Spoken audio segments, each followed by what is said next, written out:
किसान का बेटा था वो दृढ़ता का भंडार। वल्लभ भाई पटेल नाम कहलाता था सरदार। कृषक कार्मिक जनगण से था उसको प्यार अपार।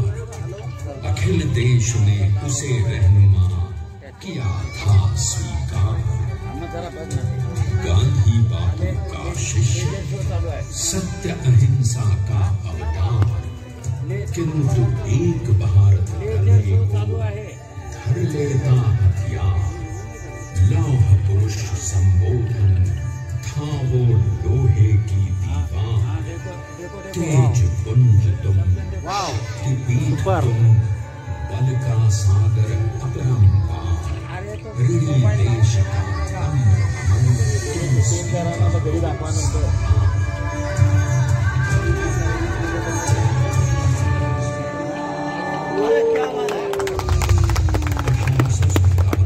अंग्रेजों को ललकारने वाले पहले स्वतंत्रता संग्राम के एक सक्रिय सिपाही थे झवेर भाई पटेल। करमसद गांव के इस बहादुर देशभक्त किसान और उनकी पत्नी डाट भाई के 5 बेटों और 1 बेटी में से चौथे पुत्र थे वल्लभ भाई। बालक वल्लभ ने करमसद के बाद नडियाद से अपनी हाई स्कूल की शिक्षा पूरी की। फिर 13 साल की उम्र में उनकी शादी भी हो गई छोटी सी झवेर बाई से। 2 बच्चों, बेटी मणिबहन और बेटे डाया भाई को जन्म देने के बाद झवेर बाई असमय ही चल बसी। सदी बदलने और 20वीं सदी आने पर उनका जीवन भी एक चमत्कार की तरह बदला। क्लीडर का इम्तिहान पास करके वो वकालत करने लगे। पहले कोटा, फिर आनंद और उसके बाद अहमदाबाद में। मगर जल्द ही वकालत छोड़कर वो बैरिस्टर बनने की इच्छा से इंग्लैंड चले गए। लंदन में बैरिस्ट्री में अव्वल आने और वजीफा जीतने वाले वो अनोखे भारतीय थे। तो अहमदाबाद की वरिष्ठ अदालत में बैरिस्टर पटेल की जिरह और जीतों की धूम मच गई।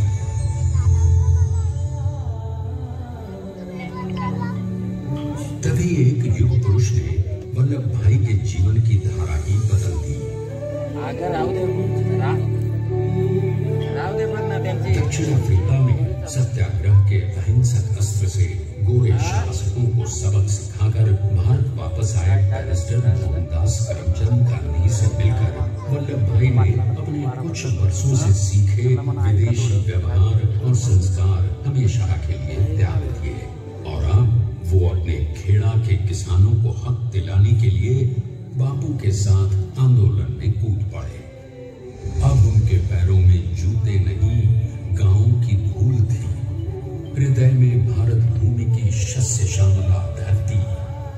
मन में थे गांधी और मस्तिष्क में एक नए स्वतंत्र भारत का सपना।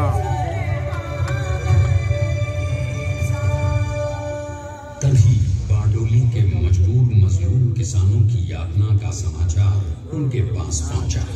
तुरंत वल्लभ भाई वहां पहुंचे और यूं शुरू हुआ भारत का सबसे बड़ा और सफल किसान आंदोलन बारडोली।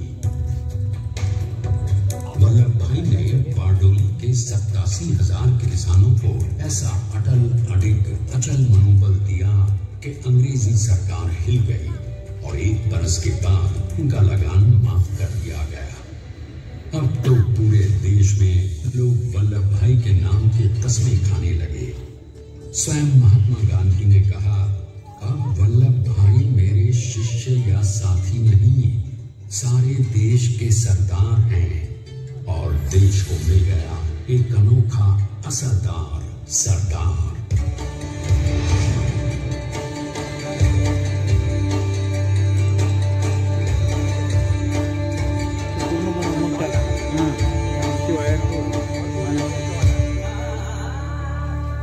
सरदार पटेल के नाम और देशभक्ति से अंग्रेज डर कर कांपने लगे।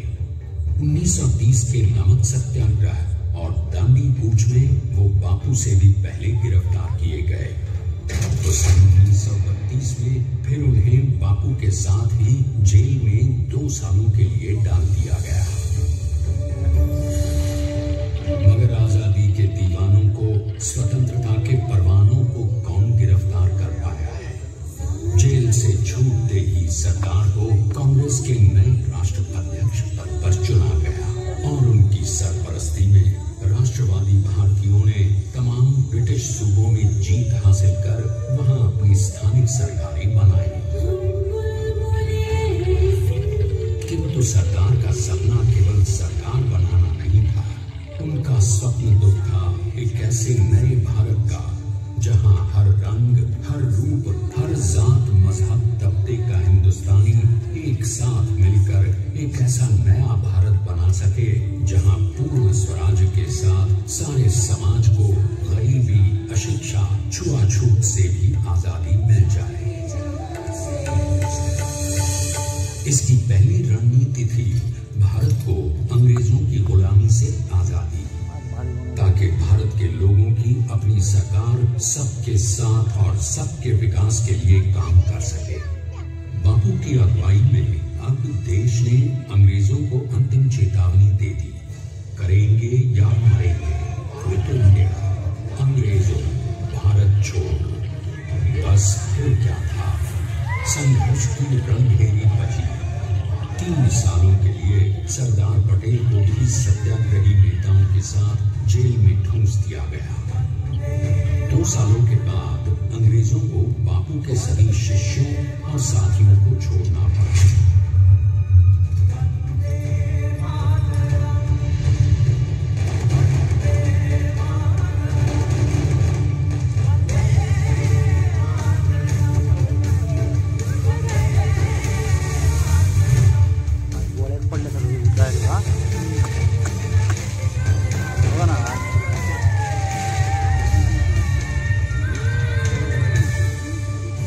स्वतंत्रता के स्वप्न के सच होने के साथ अब सरदार पर कई एक नई जिम्मेदारियां थीं। आने वाली आजादी की तैयारी और एक नए भारत के लिए नए लोकतांत्रिक संविधान की संरचना। जैसा उनके साथी ने खुद कहा था, सरदार ने ही 6वीं हथौड़ी लेकर एक नए भारत को उकेरा है।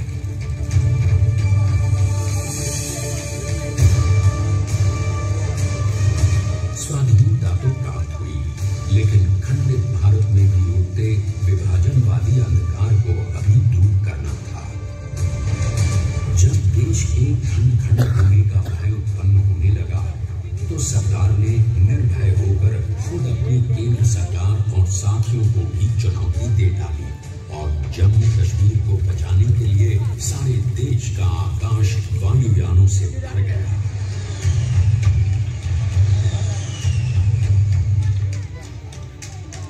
फिर हैदराबाद और जूनागढ़ के भारत में विलयीकरण को पाकिस्तान से चुनौती मिली। सरकार चाहते थे कि देश की 1 इंच धरती अब और विभाजित नहीं होनी चाहिए।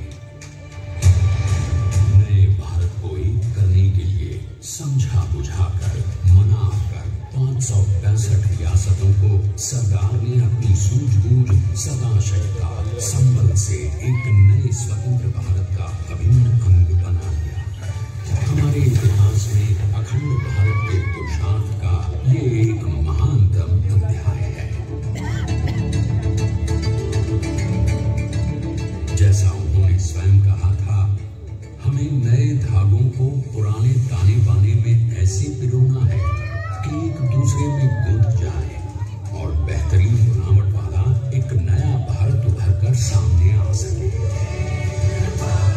अंततः अपने वज्र दृढ़ संकल्प से एक नया विराट विशाल एक भारत श्रेष्ठ भारत बनाकर दिखा ही दिया सरदार ने।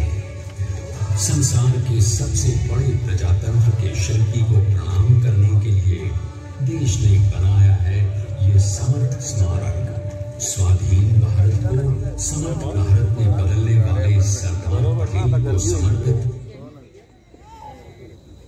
हो गया। नेतृत्व में विश्व की इस विशालतम प्रतिमा के सामने आकर सारी दुनिया जैसे स्वयं ही नतमस्तक हो जाती है।